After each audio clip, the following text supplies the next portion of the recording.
सारी दुनिया है लॉकडाउन में, कोरोना है सबका रोना। डरने वाली बात नहीं है, सावधानी हमको रखनी है। 1 मीटर की दूरी से ही बात है हम सबको करनी है। बच्चों आओ पढ़ो सभी, कोरोना से डरो नहीं। बच्चों आओ पढ़ो सभी, कोरोना से डरो नहीं। पढ़ना लिखना है सबको, आगे बढ़ना है सबको। नमस्कार बच्चों, मैं सरिता यादव, प्रवक्ता नागरिक शास्त्र। आज इंटरमीडिएट की नागरिक शास्त्र की कक्षा में आप सभी का स्वागत है। बच्चों, आज हम नागरिक शास्त्र के दूसरे भाग स्वतंत्र भारत में राजनीति के पहले अध्याय, जिसका नाम है राष्ट्र निर्माण की चुनौतियाँ, इसके दूसरे भाग का अध्ययन करेंगे। बच्चों, दूसरे भाग को पढ़ने से पहले आइए जान लेते हैं कि पहले भाग में हमने क्या क्या जाना। अब तक हमने जाना कि पृष्ठभूमि में आज़ादी के बाद भारत के समक्ष कैसी परिस्थितियां थीं। साथ ही हमने जाना कि आज़ाद होने के बाद भारत के समक्ष कौन कौन सी प्रमुख चुनौतियां थीं। उन प्रमुख चुनौतियों में विभाजन के बारे में हमने विस्तार से अध्ययन किया। हमने ये जाना कि ब्रिटिश भारत का विभाजन क्यों हुआ। साथ ही हमने जाना कि विभाजन के प्रमुख कारण क्या क्या थे। विभाजन के प्रमुख कारणों के साथ ही विभाजन को लागू करने की प्रक्रिया में क्या क्या समस्याएं हमारे समक्ष आईं, हमने ये भी इसका अध्ययन किया। इसके साथ ही साथ अंत में हमने जाना था विभाजन के परिणामों को। बच्चों, विभाजन के बाद देश की एकता और अखंडता के समक्ष सबसे बड़ा संकट था देशी रजवाड़ों का, और साथ ही साथ हमारे समक्ष थी राज्यों के पुनर्गठन की भी चुनौती। तो आज दूसरे भाग में हम ये जानेंगे कि इन दोनों चुनौतियों का किस प्रकार सफलतापूर्वक सामना किया गया। दूसरे भाग को शुरू करते हैं। आइए सबसे पहले नज़र डाल लेते हैं उन बिंदुओं पर जिस पर हम आज अध्ययन करेंगे। भारत में रजवाड़ों का विलय। हम जानेंगे ब्रिटिश भारत में रजवाड़ों की क्या स्थिति थी,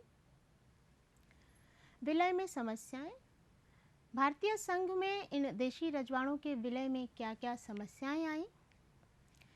साथ ही हम जानेंगे भारत सरकार का इन रजवाड़ों के प्रति क्या नज़रिया था। हम हैदराबाद और मणिपुर के विलय को भी विस्तार से जानेंगे। हैदराबाद और मणिपुर ये देशी रजवाड़े थे। इसके साथ ही हम अध्ययन करेंगे राज्यों के पुनर्गठन का, देश की भीतरी सीमाओं का निर्धारण कैसे किया गया, और जानेंगे आंध्र आंदोलन के बारे में।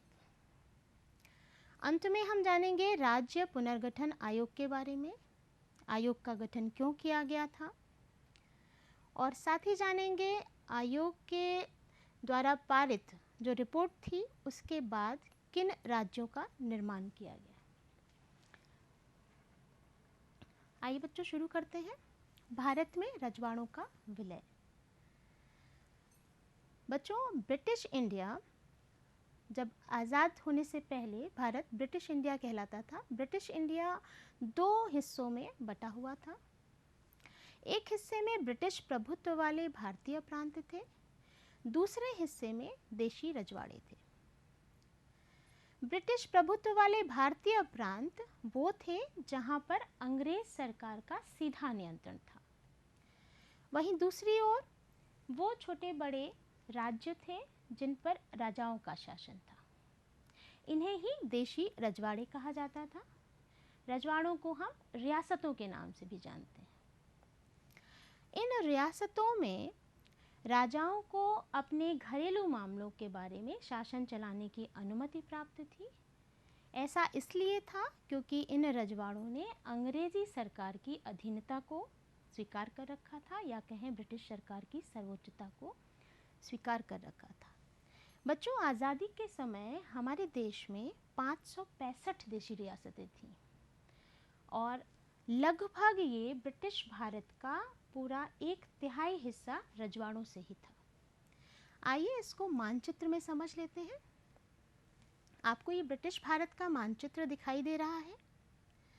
इसमें बच्चों ये सैफरन कलर से या जो है केसरिया रंग से आपको जो क्षेत्र दिखाई दे रहे हैं, ये सभी ब्रिटिश प्रभुत्व वाले भारतीय प्रांत हैं, यानी यहाँ पर अंग्रेज सरकार का सीधा नियंत्रण था।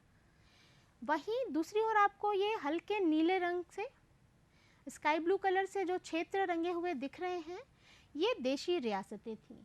ये सभी देशी रियासतें हैं, जैसे मैसूर, हैदराबाद, इधर आपको जूनागढ़, जम्मू कश्मीर, और ब्रिटिश प्रभुत्व वाले प्रांतों में आपको दिल्ली, बिहार, बंगाल, मद्रास ये दिखाई दे रहे हैं।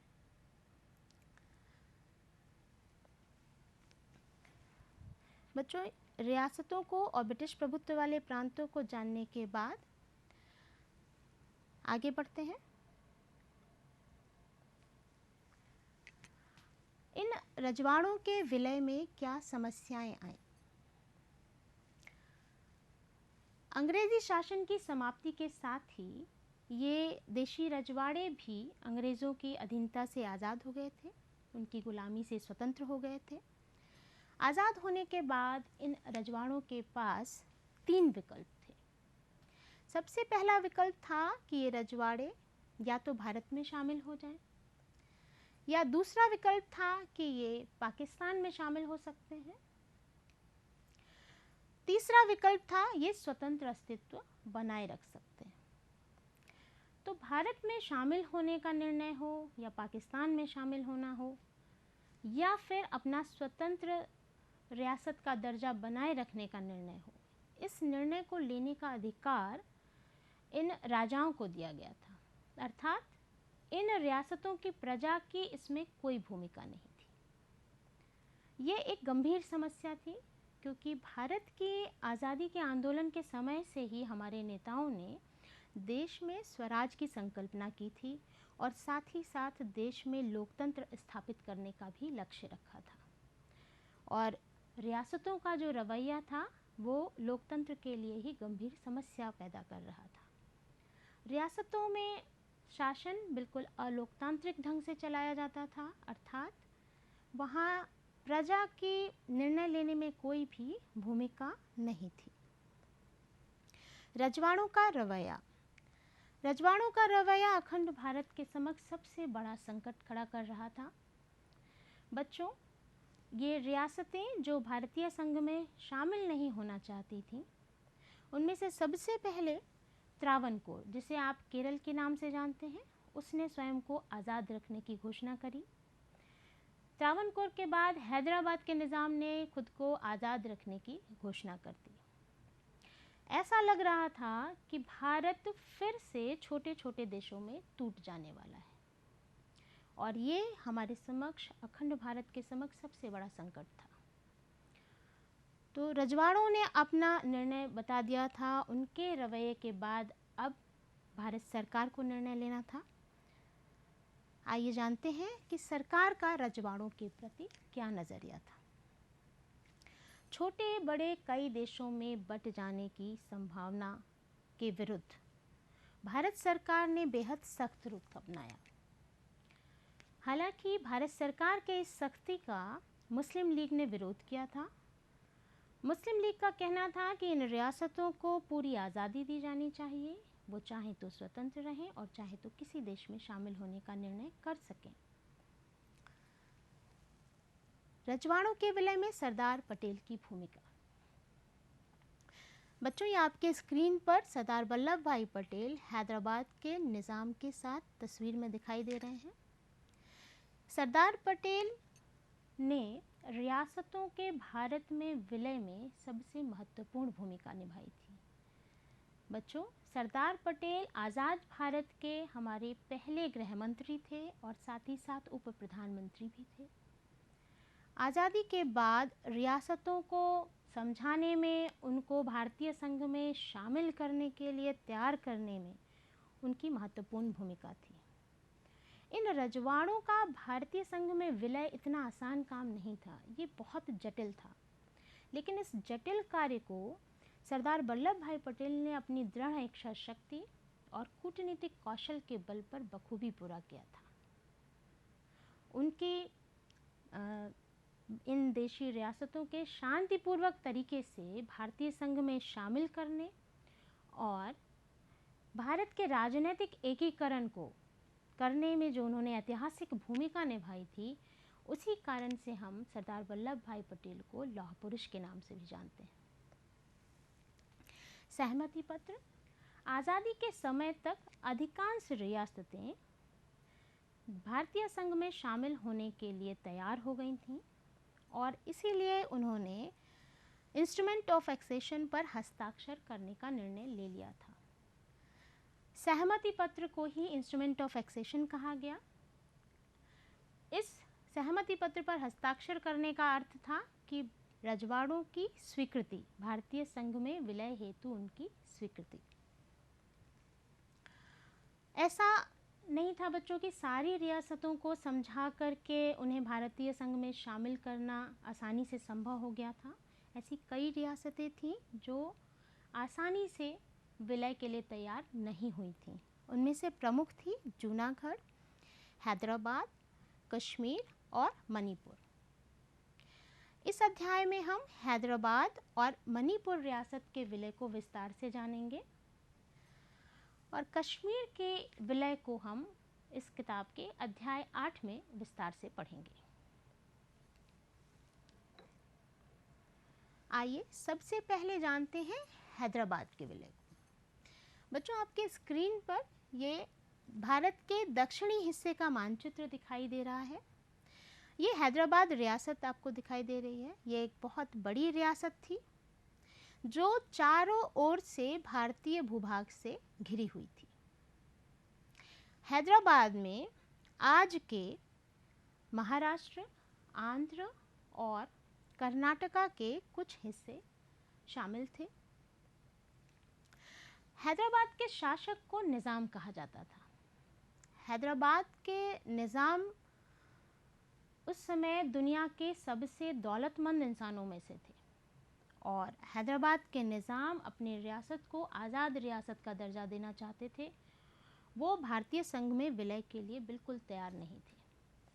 इसीलिए हैदराबाद के निज़ाम ने भारत सरकार के साथ 1947 में यथास्थिति को बनाए रखने का एक समझौता किया था जो 1 वर्ष के लिए किया गया था।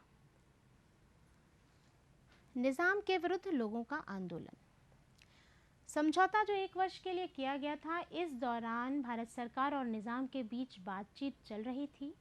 इसी दौरान निज़ाम के विरुद्ध हैदराबाद के लोगों ने आंदोलन छेड़ दिया था।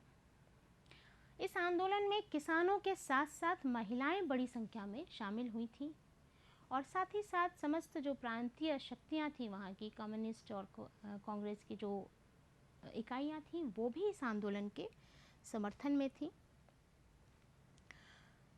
महिलाओं के साथ बहुत ज़्यादती हुई थी। निज़ाम का बहुत ही दमनकारी शासन था हैदराबाद में, इसलिए महिलाएं ज़्यादा संख्या में इस आंदोलन में शामिल हुई थीं। निज़ाम ने अपने विरुद्ध छिड़े इस आंदोलन को कुचलने के लिए अपनी ओर से अर्धसैनिक बल भेजे थे, अपनी सेना भेजी और इन अर्धसैनिक बलों को ही रज़ाकार कहा जाता था। ये रज़ाकार बहुत ही सांप्रदायिक थे, बहुत अत्याचारी लोग थे। इन्होंने गैर मुसलमानों को अपना निशाना बनाया, निशंस हत्याएं की, लूटपाट मचाई। इसी दौरान भारत सरकार ने अपनी सेना 1948 में सितंबर में हैदराबाद भेज दी और भारतीय सेना के साथ निज़ाम की सेना की थोड़े दिनों की लड़ाई के बाद निज़ाम के सैनिकों ने अपने घुटने टेक दिए और इस तरह से निज़ाम ने भारत सरकार के समक्ष आत्मसमर्पण किया और हैदराबाद का विलय भारत में संभव हो पाया। हैदराबाद के विलय के बाद आइए जानते हैं मणिपुर के विलय को। मणिपुर भारत के उत्तर पूर्व की एक रियासत थी। आपको स्क्रीन पर उत्तर पूर्व का एक मानचित्र का हिस्सा दिख रहा है भारत के। मणिपुर ये रियासत है उत्तर पूर्व की। मणिपुर के महाराजा बोधचंद सिंह जी ने आज़ादी के समय भारतीय संघ में विलय हेतु अपनी सहमति दे दी थी और इस हेतु उन्होंने सहमति पत्र पर हस्ताक्षर भी कर दिए थे। उनकी सहमति के बदले भारत सरकार ने उन्हें आश्वासन दिया था कि मणिपुर की आंतरिक स्वायत्तता बरकरार रखी जाएगी। मणिपुर में चुनाव। मणिपुर के राजा बोधचंद सिंह ने मणिपुर की जनता के दबाव में 1948 में चुनाव कराए। वहाँ चुनावों के बाद संवैधानिक राजतंत्र स्थापित हुआ। बच्चों, मणिपुर भारत का वो पहला राज्य था जहाँ पर वयस्क मताधिकार के आधार पर चुनाव हुए थे। मणिपुर विधानसभा में मतभेद। मणिपुर की विधानसभा में विलय को लेकर गहरे मतभेद थे। जहां मणिपुर की कांग्रेस चाहती थी कि मणिपुर का भारतीय संघ में विलय हो जाए, वहीं अन्य पार्टियां जो मणिपुर की थी वो इस विलय के बिल्कुल खिलाफ थीं। भारत सरकार का दबाव। मणिपुर की विधानसभा में गहरे मतभेदों के बावजूद भारत सरकार ने वहाँ की विधानसभा से बिना परामर्श किए महाराजा पर दबाव बनाना शुरू किया कि वो विलय के लिए हस्ताक्षर कर दें, अपनी सहमति दे दें, और भारत सरकार अपने इस दबाव में सफल हुई और इस तरह मणिपुर का भारतीय संघ में विलय संभव हो गया।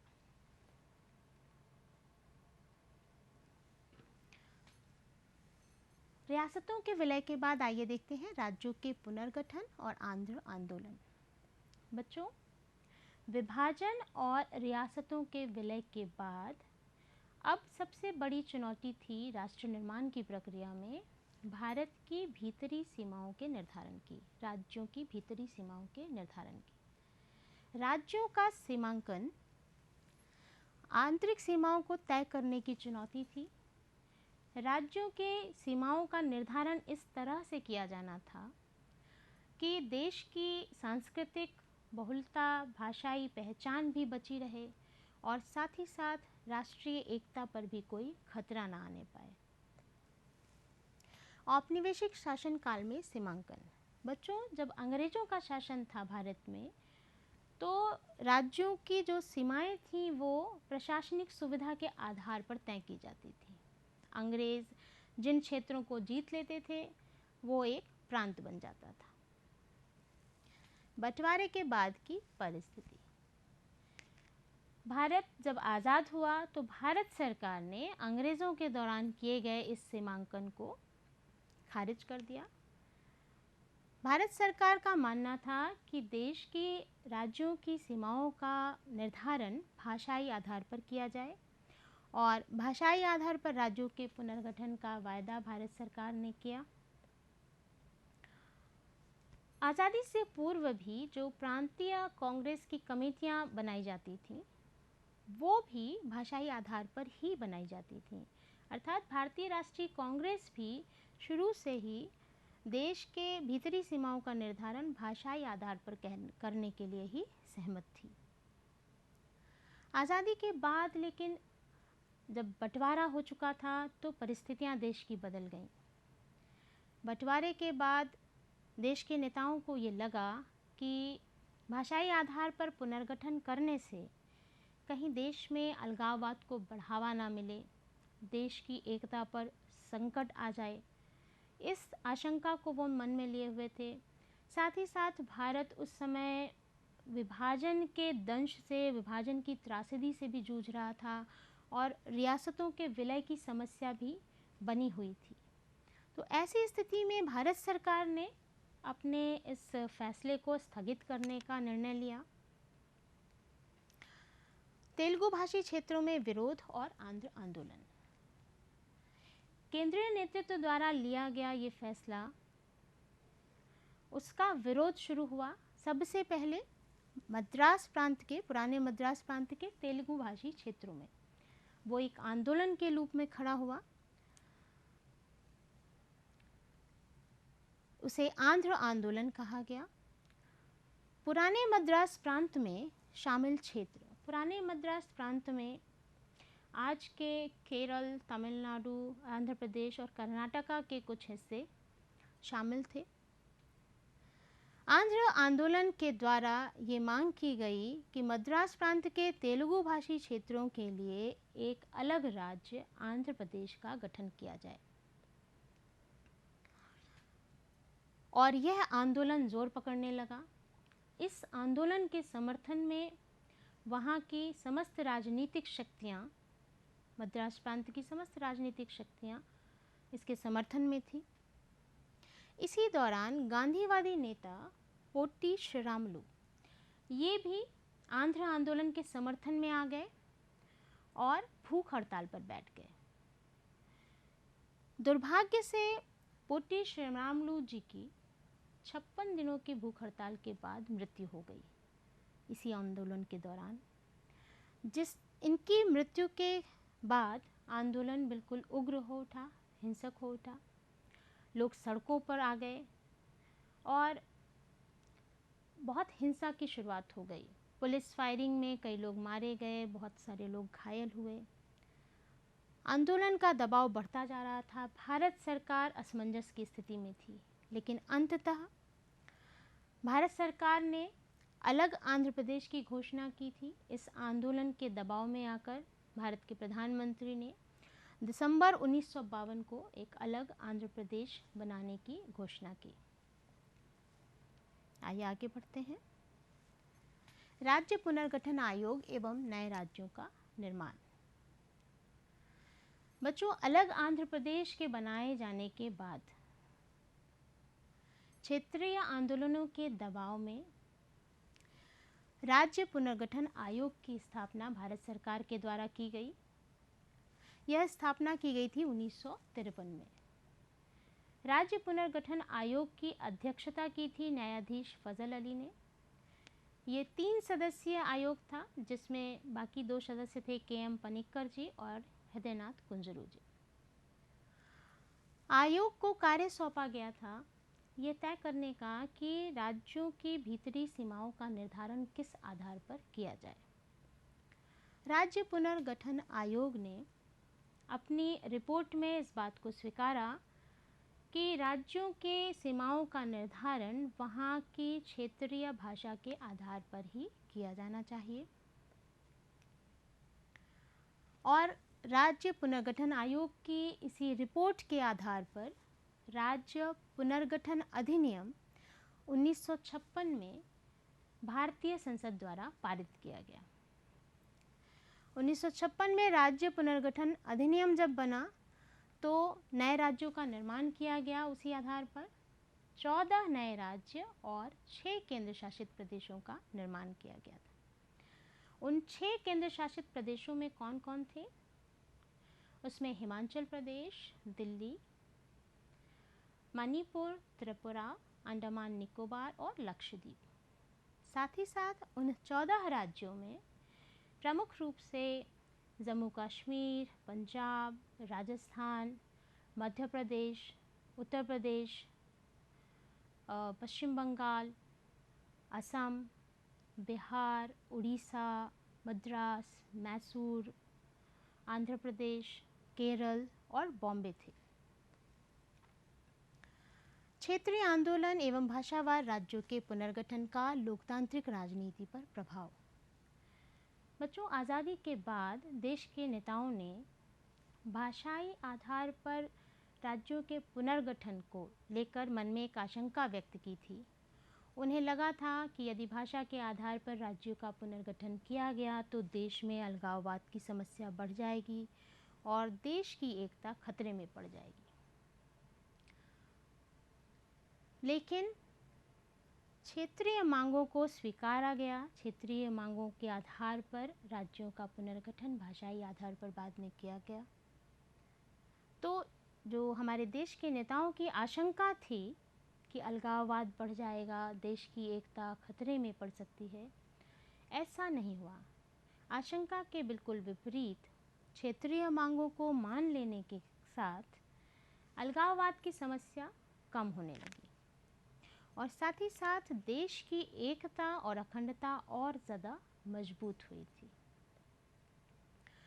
भाषाई आधार पर राज्यों का पुनर्गठन करने से पूरे देश में राज्यों के गठन का एक समान, एक कॉमन आधार भी मिल गया था भाषा का।